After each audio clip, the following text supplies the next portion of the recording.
हाँ तो खेसारी लाल यादव जी के फैन, आप सब कल तैयार हो जाइए। यानी 4 तारीख को यहाँ पर जो देख रहे हैं, दो घूट भोजपुरी गाना जो है कल के डेट में ही रिलीज किया जाएगा। वो भी सारेगामा हम भोजपुरी के यूट्यूब चैनल पर। और इसका सही समय क्या है ये भी आपको इसी वीडियो में बताने वाला हूँ।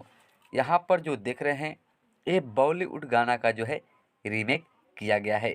इसमें खेसारी लाल यादव जी और शिल्पी राज इस गाने को गाए हैं। और इसमें बॉलीवुड एक्टर्स नम्रता मल्ला जी का जो है इसमें डांस है खेसारी लाल यादव जी के साथ। और इस गाने को एडिशनल राइटर अजित मंडल जी लिखे हैं। तो इस वीडियो को ज़्यादा से ज़्यादा शेयर कीजिए और कल 7 बजे तैयार रहिएगा सुबह में।